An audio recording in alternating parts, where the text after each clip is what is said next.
শুভ সকাল আমার প্রিয় বন্ধুরা, তোমরা সবাই কেমন আছো? আশা করছি সবাই খুব ভালো আছো, আর আমরাও সবাই ভালো আছি। আজ হচ্ছে বৃহস্পতিবার, আর এখন বাজে হচ্ছে সকাল 9:30। আমাদের সবাইকে সাথে নিয়ে আজকে আরেকটি নতুন ব্লগ আমি স্টার্ট করছি। আশা করছি ব্লগটা ভালো লাগবে। দেখো, চা বসিয়ে দিয়েছি আর ওটাতে বসিয়ে দিয়েছি ভাত। এখনও কিন্তু রুটি তরকারি করিনি, তরকারিটা কাটা বাকি রয়েছে। তা আগে একটু চাটা করে নিই। ছোটো ছেলেকে উঠিয়ে একটু ছাতু করে দিয়েছি, ও খেয়ে দিয়ে পড়তে বসে গেছে। আন্টি আসেনি, একটু পরেই চলে আসবে। আর ওর তো স্কুল রয়েছে, তাই স্কুলের তোমার টিফিনগুলি পরে রেডি করবে। আগে তোমাদের দাদা ভাইয়ের টিফিনটা রেডি করব। আগে একটু চা খেয়ে নিই। চাটা না খেলে কিন্তু একদমই তোমার কাজে টাজে মন বসবে না। কারণ তোমাদের বলেছি, স্নান করে এসে আগে আমার চাই একটু চা। এক এক সময় হয়তো কাজ করতে করতে চা খাই, আর সত্যি এখন একটু বসে চা খেতে পারি না। আগে তোমাদের বলতাম না, একটু চা খেতে গেলে একটু বসতে লাগে, কিন্তু ওই যে তোমাদের দাদাভাই একটু তাড়াতাড়ি বেরিয়ে যায়, তার জন্যে চা খেতে খেতেই তোমার তরকারি একটু রুটিটা করতে থাকি।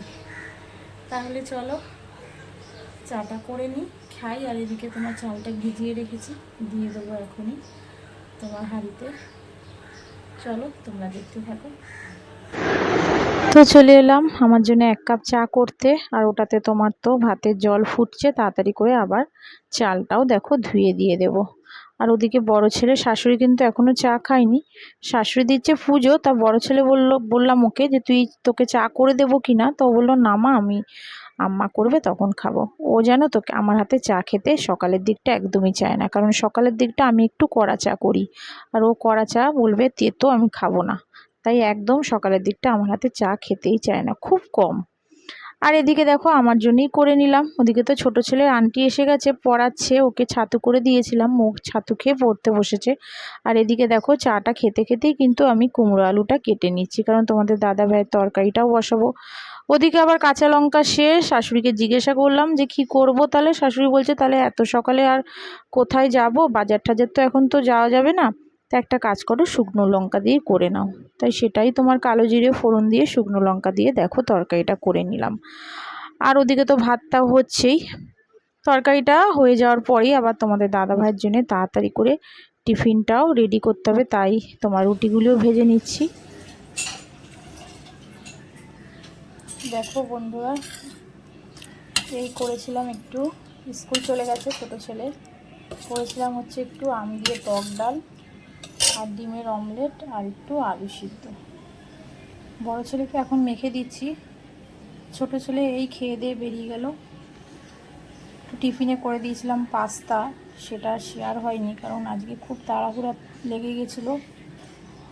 তোমাদের দাদাভাইকে রুটি আর তো ওইদিকে করে দিলাম হচ্ছে তরকারি। একবারে খেয়ে বেরিয়ে গেছে, আজকে আর নিয়ে যায়নি। বাজারটা করে এনে তারপরে দেখলো যে ছেলের স্কুলের টাইম একটু বাকি রয়েছে, বলছে তাহলে খেয়ে যাই, তাই দিয়ে দিয়েছিলাম। খেয়ে নিয়েছিল, খেয়ে একবারে ছোটো ছেলেকে নিয়ে স্কুলে বেরিয়ে গেল। আর এদিকে তোমার বড় ছেলেকে একটু ভাতটা মেখে দিচ্ছি। ও বলছে মা আমাকে দিয়ে দাও, খিদে পেয়ে গেছে। তাই ওকে আবার একটু মেখে দিচ্ছি এই টক ডাল আর আলু সিদ্ধ আর ডিমের অমলেট। সকালটা এই তোমার করেছিলাম ওদের জলখাবারে। তাহলে চলো তোমরা দেখতে থাকো কি করব না করব আজকে সারাদিন, সেগুলো তো সবই শেয়ার করব।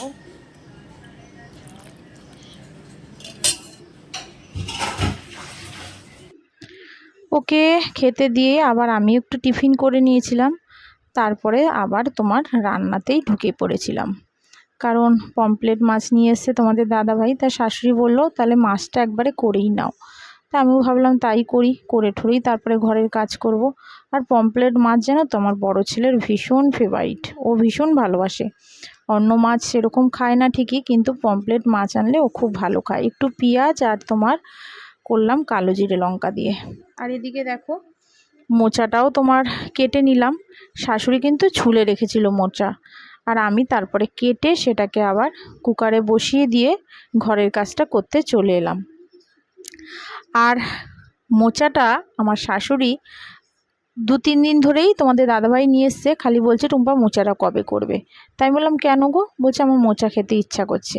সত্যি বলতে কি, আমি যখন বিয়ের পর তোমার এসে মানে ওদের বাড়িতে যখন আসি, তখন কিন্তু আমার শাশুড়ি এসব মোচা বলো, কচু, খারগেল কিচ্ছু খেতে চাইতো না। আর আমি যদি বলতাম, শাশুড়ি বলতো যে পরে করো, এখন করো না।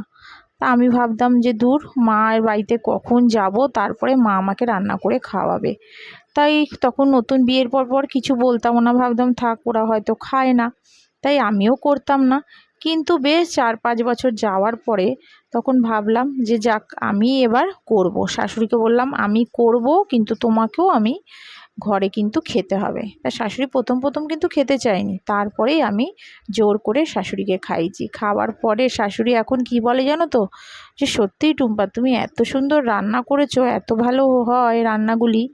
মানে মোচা বলো, খারগেল বলো, কচু, এই সমস্ত জিনিস উনি কিচ্ছু খেত না, রান্নাও করতে চাইতো না আর খেতেও না। আর এদিকে দেখো, মোচাটাও কিন্তু আমার হয়ে গেছে। করেছিলাম একদম মটর ডাল দিয়ে, আর একটু আদা আর পেঁয়াজ দিয়েছিলাম, আলুগুলি ছোটো ছোটো করে কেটে নিয়েছিলাম, আর মটর ডালের বড়া করে করেছি।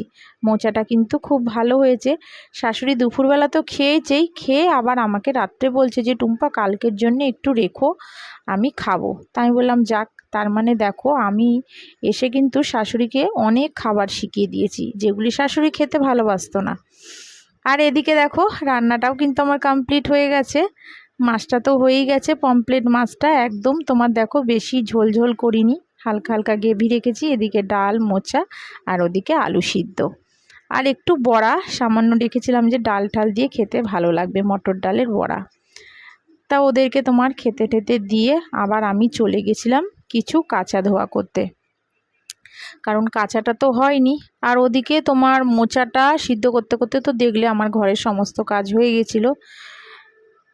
চলে এলাম দেখো বাথরুমে, সমস্ত জিনিস এখন আবার একটু ভিজিয়ে নেব, ভিজিয়ে ঠিজিয়ে তারপরে কেচে নেব। এতক্ষণে যারা আমার ব্লগটা দেখছো, তোমাদেরকে বলছি তোমরা যদি আমার চ্যানেলটাকে সাবস্ক্রাইব না করে থাকো, তাহলে প্লিজ আমার চ্যানেলটা একটা সাবস্ক্রাইব করে আমার পাশে থেকো, আমাকে একটু এগিয়ে নিয়ে যেতে সাহায্য করো। আর যারা করে রেখেছো তাদের তো অসংখ্য ধন্যবাদ। তোমাদের একটু একটু সাহায্যই কিন্তু আমি এগিয়ে যাচ্ছি। প্লিজ তোমরা কিন্তু আমার পাশে থেকো। আর এদিকে দেখো, এটা হচ্ছে সন্ধ্যার পরে, এখন তোমার 7:30টার মতন বাজে। ছোট ছেলে বললো মা আমি কি একটু চা করে দাও। বড় ছেলেও বলছে আমাকেও চা খাবো, আমিও চা খাবো। তা আমি বললাম যে তাহলে একটা কাজ কর, বিস্কুট নেই, তাহলে বিস্কুট নিয়ে আয়। বড় ছেলে নিয়ে চলে এসে এস বিস্কুট, কদিন ধরে এই এস বিস্কুট দিয়ে চা খাবো করছিলাম। ছোটোবেলায় জানো তো আমরা অনেক এরকম এস বিস্কুট, পটল বিস্কুট অনেক খেতাম। চা করে দিত মা, তা খেতাম, খুব ভালো লাগতো। আমার ঠাকুমাও নিয়ে আসতো এই বিস্কুট। কিন্তু এখন যেন এইসব বিস্কুট আর খুব একটা পাওয়াই যায় না দোকানে, খুব তোমার খুঁজলে পরে তাহলে হয়তো 2-1টা দোকানে পাওয়া যায়। তাই ছেলে নিয়ে চলে এসছে, বলছে মা বিস্কুটটা খুব ভালো লাগছিলো তাই নিয়ে এসছি। তাই আমি বললাম ভালোই করেছিস, এই বিস্কুট দিয়ে আমরা একটু চা খেয়ে নিয়েছি। আর দেখো, চাটা খেয়ে কিন্তু আবার ছেলেকে পড়তে বসিয়েছিলাম, ছোট ছেলেকে। আর বড় ছেলে কিন্তু তোমার 5টা থেকেই ওর কোচিং ছিল, ও কোচিং করেই এসে চলে এসেছিলো, তাই তখনই আমি কিন্তু চাটা করেছিলাম। তাহলে চলো আজকের মতন বন্ধুরা ব্লগটা এখানেই শেষ করছি। তোমরা সবাই ভালো থেকো, সুস্থ থেকো, সাবধানে থেকো, আর আমার পাশে থেকো। আজকের মতন তোমাদের সবাইকে বিদায় জানাচ্ছি। আবার আগামীকাল দেখা হচ্ছে আরেকটি নতুন ব্লগের সাথে। তাহলে আজকের মতন সবাইকে টাটা।